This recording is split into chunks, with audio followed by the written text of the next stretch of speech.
started the morning in a fervor and a frenzy thanks to the first look of your wonderful creation. Both of you are creators. I can see we've just about begun. Ted, welcome back to India. Thrilled. So what is the first thing you do whenever you have, whenever you come to India on a short visit? Eat. All right, he's a man after my heart. All right, let's get started. Indian storytelling is what this, morning and afternoon is about, and we're having quite the global moment at the moment with Indian creators and Indian storytellers being loved, discovered all across the world. So, what is it that you define as great storytelling? Ted, I'd love to know that. And what is it that makes you sit up and say, this is it, this is what I'm betting on? I care about these people. Am I interested in this world? Do I want to see what happens to them?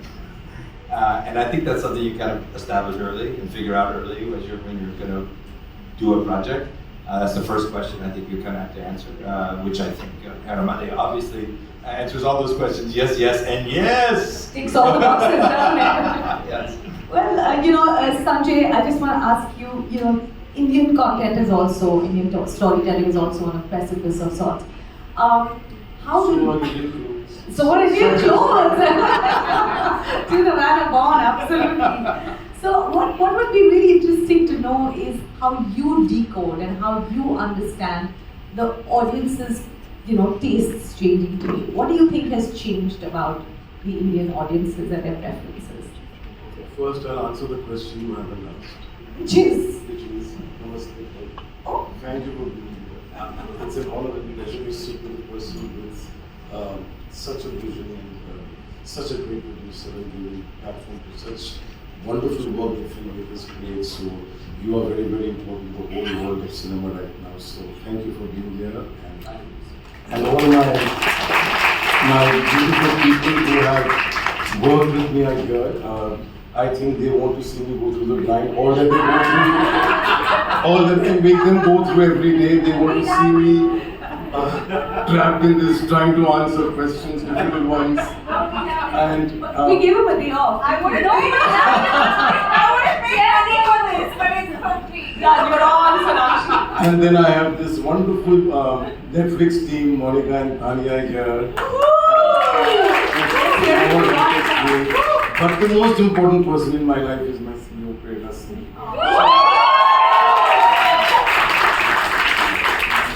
She's very special, she's like a pillar, so she's made this happen. She'll handle Monica and Netflix. They're monstrous, they are very difficult to handle. Monica, we will have a separate debate on that. Yeah, so if you feel that you've got a Netflix series and all, you have to be ready to go through the grind because they are very demanding. So, but she has been very, very important. All my team that is here, Arvinder, Ashna, I need to mention all of them. Chetan, who's my very favorite, all of them. My art directors is great, Subramanian and Amit who've done great art and production design. So it's wonderful to be here with all of you all and to celebrate this moment that is so very special because we worked hard, we've gone through the grind, we've sweated it out, we've all fought amongst ourselves. All sorts of things. So anyway, now that this answer is over. Can I repeat the question? What was the question? I basically want to, wanted to ask you how you decode the trends and audience tastes and perceptions. And do you think we have changed as an audience? Any filmmaker who says he knows the audience is living in a fool's paradise. You never know the audience. They are everything to you. You are here because of the audience. Unless Hindi में कहते हैं ना my part audience. We can't translate that feeling in English to say audience my part पे कैसे होगा? Mother, father of the audience is everything to us and to understand how they are changing us. Millions of people watch films without. The filmmaker is to understand himself. He is the one who should be able to do work that the audience doesn't expect, that the audience doesn't feel that he's seen it before, they want something new. And then the filmmaker is the one who goes and changes the audience. I feel that's the way a filmmaker should believe in what he's doing, rather than worry about they want this, then it's mathematics. then you're setting up a project. Then I think the distributor will want this, the exhibition, the sector will want this, the studio will want this. How do you put all these thoughts together? You just make a film that comes to your heart. You instinctively go ahead and make it, whether people like it or not. You have to be fearless. And if it does well, you feel very happy. If it doesn't do well, you go to depression, which is good because you get up and then again rise and make another film. But never try and understand the audience. Yes, everything has changed. Post-COVID, everything has changed. I don't know what people want. They want a spectacular film for the theatre. They want very, very unusual out-of-the-box content for the OTT platforms. So the demand is really, the demand of quality that they want from the filmmaker. If the filmmaker is now on high alert and he's on guard because he has to now work really hard to give a new treatment, a new subject, nuances. He demands more of the actors. Everybody is to come together and make a project. People told me, Gangubai, you should not make. Because it's a woman-centric film, it's a female protagonist. In India, they do not go to a female subject. The box office has always never worked. And everything that I'm she's being a sex worker and then there is no then I have clicked on the wrong box but it worked. That's the belief. That's what all the content that they're doing, The Crown and all these fabulous series that they make, they're all shockingly different and they're saying something like that. So the idea is that the filmmaker has to believe, he has to cause the change, let the audience not change. So we put rightfully the horse before the cart and not the other way around. Yeah, and I would say that concentration on the audience is why I love working with Sanjay. I think why his work is so amazing, because I think it is one of those things where it's easy to lose track of who you're doing this for, what you're doing it for, but you've always been very clear this is for the audience. Now, you may not understand exactly what they want, but what they want, I always feel like when people go into a movie, however they watch it, wherever they watch it, they want one of two things, either to escape or connect. And your work always beautifully does both.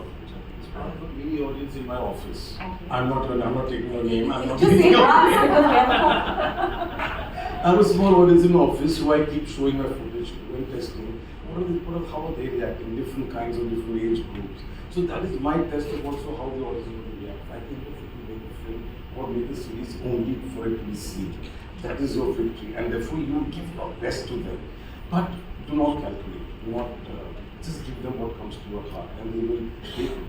So that is very important. So then let me ask the calculated question to you, Ted, because I really do need answers here. So Netflix content has diversified across formats. We've seen you do series, we've seen you do films, unscripted, interactive, live, and now even gaming. So what I really need to understand is how do you see your audience's appetite changing, and is this in response to that?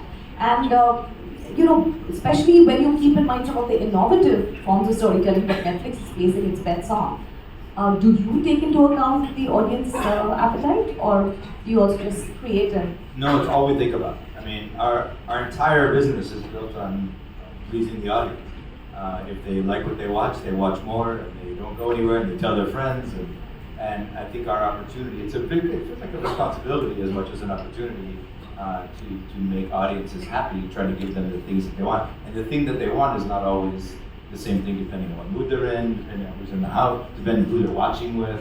And I think the thing that's evolved the most, and I don't know if it's necessarily COVID generated or whatever, but watching a movie at home is a different experience than seeing a movie in the theater. And understanding that, going into it and saying, what is the movie that I'm going to make for the audience who's in the state to watch at home right now?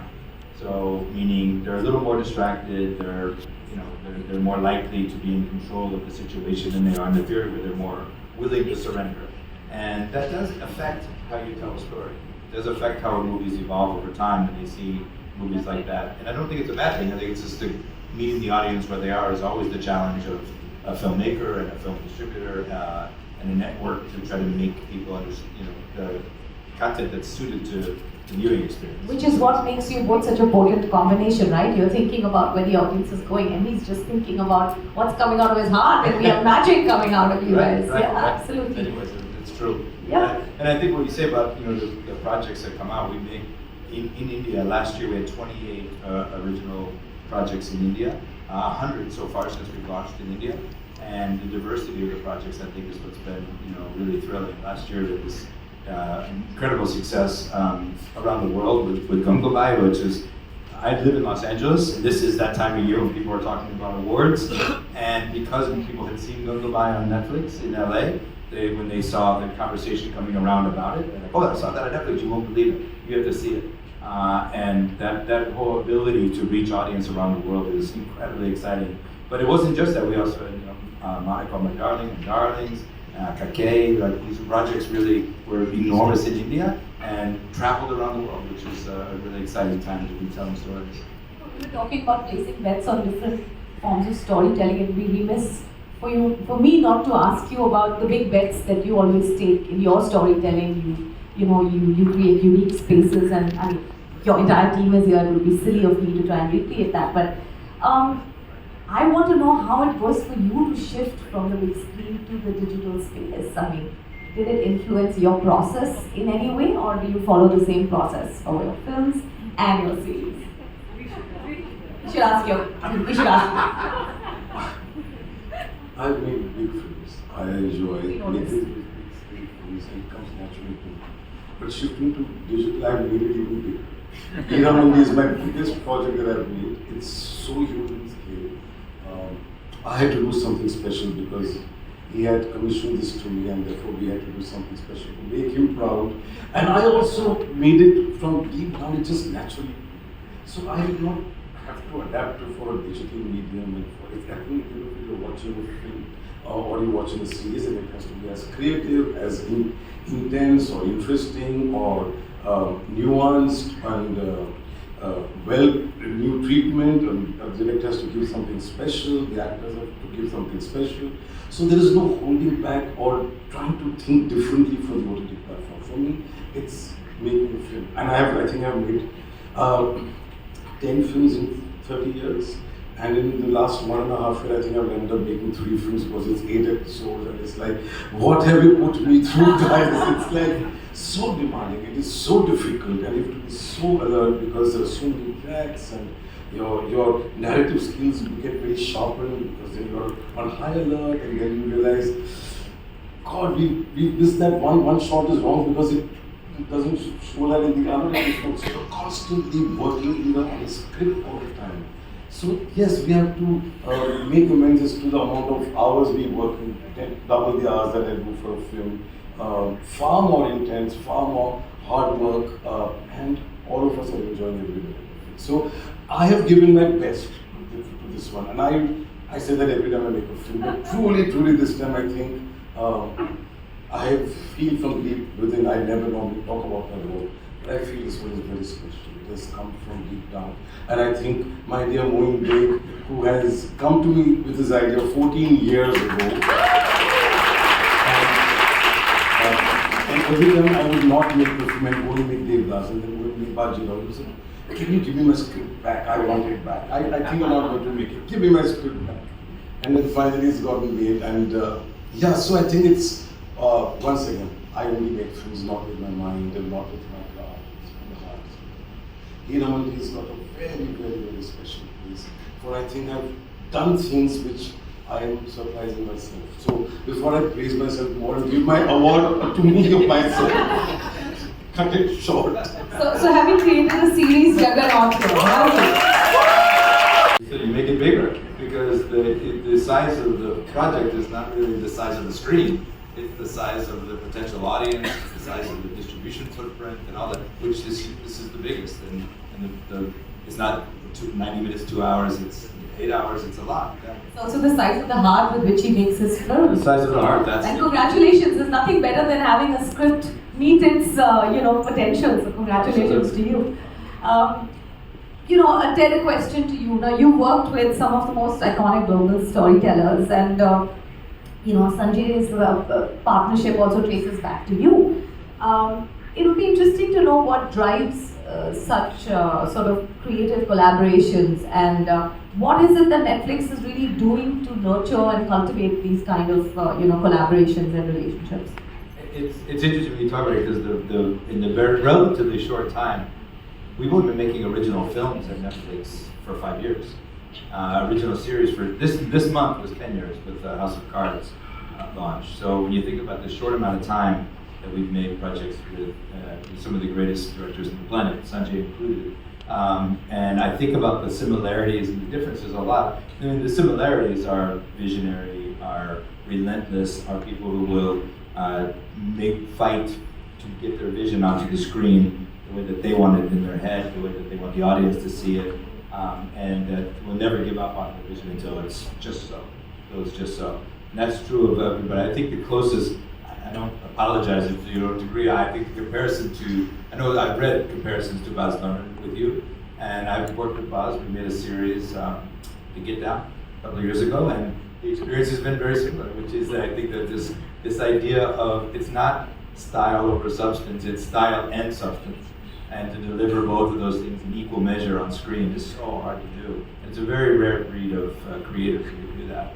And that's what you're hoping for. So when we first met, when Sanjay talked about this project, I thought, oh, I want to see that now. I want to see that right now. And I knew from his other work that this is something that he very uniquely could bring to screen at the size and scope and scale that he can. Yes, we have only one senior, Sanjay Leela Bhansali in our country, honestly. You just spoken about how Heeramandi is an extra special project for you. What I would really like to know is how, and you've chosen Netflix as its home now. 8 short films, was it like making 8 films? Not short, okay, I heard that was short. What I really want to ask you is, how did you incubate this idea? How did it come to you, and how did you start believing that it could make a great series? Such a difficult sounding question. Sorry, can I break it down? Yeah, can we make it simpler? Okay. How did you find Heeramandi in your heart? It's a broken heart, so it took a little more time to find it in my heart deep down. But yes, I think once you connect with the characters, once you connect with what his idea was of those great courtesans who lived like queens, they had the Nawabs at their beck and call, at their feet, the politicians, the British officers. They lived, and they were artists, they were singers, they were dancers, they were what's the right pronunciation?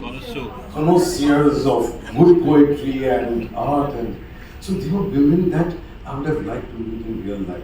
Now courtesans don't exist anymore with the partition and the independence and all. The Nawabs went, the monies went. So you don't get to see. So what would they be like? So that living with them for 14 years in my mind. I have made most of my films which have lived 8 years, 10 years in my mind. I would start and then I would go and make Bachiro, Devdas, all had been for a long time.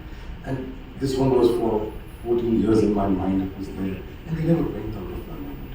So how do we give it that dignity of a world that I have not seen? How do I imagine the place which I have not seen? How do I make them act or treat or what do I do? And then I felt that this is one idea that's going to let my imagination loose. Most of the time while I'm talking to you, I'm seeing something else behind you and in front of you, around you. So most of the time I'm not really seeing things as they are. So here I had a chance to now completely take off. So I think I lived by making a song. I started making a movie first because I didn't know music and I liked what I made. So I said, I think now the energies are telling me I'm on the right path.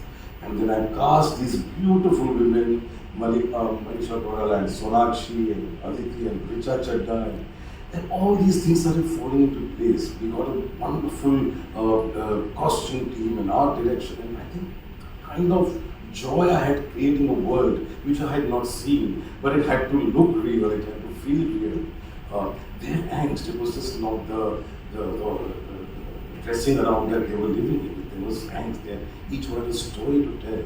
And we found each story, we found each one's angst and anguish, and yet they were always disguising those emotions, they were always playing up in the gallery, but heart inside all broken. So these were characters that I flourish with, I come alive with, because I'm like those heartbroken, devastated person, and you know you want to create something, and these are special people, we're children of a lesser God. And therefore to find those characters around the story, and it took 1.5 years to write, create everything. So have I answered your question, or am I repeating? No, you more than answered my question. I can ask you 5 other questions basis on that. So you really do believe that you need to have a broken heart to be able to create something your beauty comes out of pain. This is वो food. जो आपकी जो exhale होती है, आपकी जो आह होती है, वो तो तब होती है जब आप अंदर से टूटते कुछ anguish हुई. What is an art? That is a work of creation. That is what we create.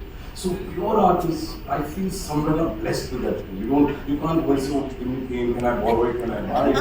You're just born and you're born in a dark space and you keep finding things out of it and you want to speak and create.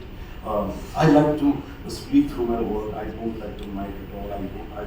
It's once in 5 years or 3 years that I It's very blessed to have you. and then I'm sitting with a man who I think is so articulated. So it's like, please bear with me, my conversation. I must tell you that when I was told that I have to go to again from there and please meet him in Netflix mission, I said, I need to understand who this man is, because if I get intimidated by him, then I don't want to work with him. So I went and I saw the most powerful man in the entertainment industry today. Simple, so warm and so casual, and made me feel at home. And I said, this is what power is all about. When you nurture an artist, he knows how to nurture an artist, how to give him the respect for him to get the best out of him. And I said, I'm making it for him. I am making it for him. I don't care. It doesn't matter, you know. And the funny part was, and can you imagine how crazy that meeting was? I'd gone in the morning. He was launching.